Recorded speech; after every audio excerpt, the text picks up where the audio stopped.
हावा कुरा नगर्नु यार तपाईँ, भनिदिनुहोस् त दाइ बालेन को। म चिन्दैन बालेन भने को चिन्दैन। बालेनलाई चिन्दिन रे, भनिदिनुहोस् त काका को हुनुहुन्छ उहाँ। हो बालेन, यहाँनिर मैले ट्यापेन्द्रे भन्ने गरेँ। हावा कुरा नगर्नु यार तपाईँ, भनिदिनुहोस् त दाइ बालेन को। त्यो मुजी मेरो लागि त कोही होइन। दाइ अलि तपाईँ पनि विचार गरेर बोल्नुहोस् है। मुजीलाई मुजी नै भन्नु होइन हजुर बालेनसँग किन रिसाउनु भएको? मलाई के रिस उठेको छ भने सुरुमै गरिबको चमेली भन्ने गीत गायो त्यो ल्यापे उसले गरेपछि ओ यो अब आयो भनेको त पहिल्यै गरिब ठगा हो कि भन्दा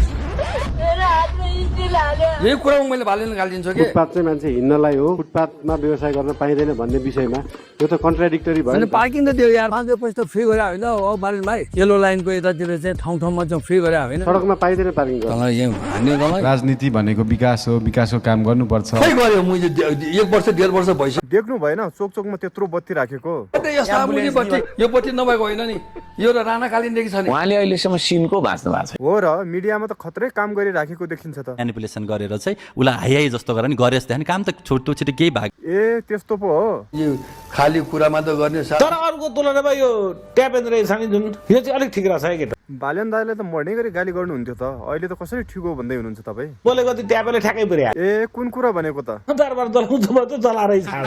ए सिंहदरबार चलाउने बालेन पो हो। बालेनको एउटा श्रीमती सुत्केरी हुन नपाउँदा छोरीलाई बुढीको कुरामा त पुरा सिंहदरबार चलाइदिन्छु भनेको बालेन।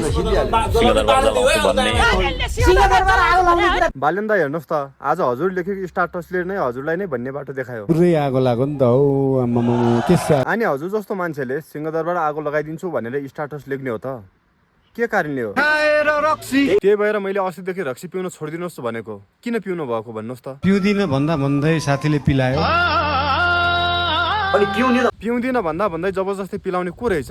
पहिला नि कुनै टाइममा पैसा नभएको बेला यहाँनिर बियर ए तपाईँ पो हो? बियर चुरोट कति यहाँनिर खुवाछ। के हो प्रधानमन्त्री भइसकेपछि रक्सी चुरोट पिलाउने साथीहरूलाई त बिर्सिनु भयो गरे नि त। अहिले तपाईँ त्यहाँ पदमा भइसकेपछि त आफ्नो दाजुभाइहरूलाई मिलाएर हिँड्नुपर्ने मान्छे। अनि को मान्छेको कुरा काट्नु भए रहेछ त च्याटमा। अस्ति भर्खर गिरिश दाईको कुरा काटे होइन, गिरिश दाईसँग चिल हान्दै हुनुहुन्थ्यो त।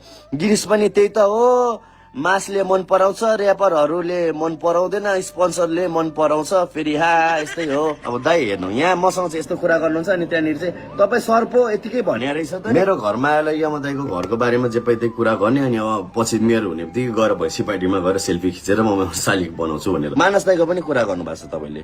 अनि किन त्यसो भए मानस दाइहरूसँग भेट्नुहुन्छ त? तपाईँ मान्छे छक्कै रहेछ यार। मानस घलेले यही तरिकाले एक दिन नराम्रो पिटाइ भेट्छ। यता सिपेजको पनि मान्छेले बेकार मानस राखेको भन्न थालिसक्यो। बुढाको वेट नै छैन, सेम साकार पारा छ।